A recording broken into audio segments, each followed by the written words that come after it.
असांजा केर पुछंदो केरवा जो हिते लुड़क असांजा केर उघंदो ये पानी हितां केरंदो बिलावल भुट्टो खे अर्ज़ आहे डीसी साहब खे अर्ज़ आहे लोहर कॉलोनी जो ही पानी हितां हाणे कढरायो वञे इंतज़ामिया खे अर्ज़ आहे ही पानी कढरायो वञे।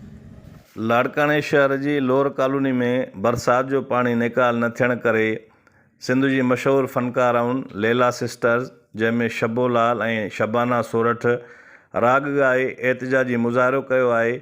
उन मौक़े ते उन्हनि जो इहो चवणु आहे त लाड़काणे शहर में बरसाति खां पोइ संदनि जो जेको घरु आहे उहो पाणी हेठि अची वियो आहे। घर जे चौधारी बरसाति जो पाणी बीहजी वियो आहे जंहिंजे करे हू घर खां ॿाहिरि बि नथा निकिरी सघनि।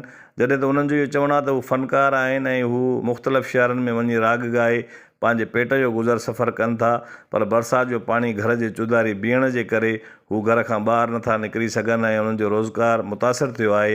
हिननि जो इहो बि चवणो हो त मुहर्रमुल हराम जो महीनो अची रहियो आहे ऐं पाणी निकाल नाहे कयो वियो जंहिंजे करे असांखे आज़ादारी ते वञण ते बि सख़्तु तकलीफ़ थींदी।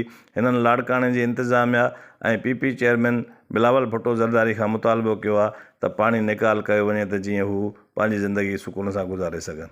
अस्सलाम जी, हमें लैला स्टार्स। जैसे कि आप ये देख रहे हैं कि क्या सूरत हाल है, ये लोअर कॉलोनी है, ये लाड़काना, ये पीछे हमारा घर है। ये आप देख रहे हैं कि कैसी यहाँ पे सूरत हाल है। हम जिस टाइम पे प्रोग्राम पे जाते तो हमारा टाइमिंग होता था 7-8 बजे हम टाइमिंग पे जाते थे।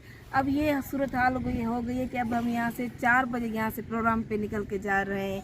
आप देख रहे हैं यहाँ पे हमारी नानी बहुत सीरियस कंडीशन में, उसको हम ले भी नहीं पा रहे कि कहाँ डॉक्टर के पास लेके जाएं। आप खुद सूरत हाल ये देख रहे हैं। जैसे कि अब मुहर्रम ऊपर से आज मुहर्रम आ चुका है तो हम मजलिस कराते हैं, आज़ादारी करवाते हैं, तो कहाँ से वो आज़ादारी करें, कहाँ से वो मजलिस वाले लेकर आएँ हम। सो मेहरबानी करके हम अपील करते हैं डीसी साहब को, बिलावल भुट्टो ज़रदारी साहब को और अदीब फरियाल को अर्ज़ करते हैं, अपील करते हैं कि मेहरबानी करके ये हमारा जो पानी है यहाँ से निकलवा जाए और हमें एक नाली दी जाए।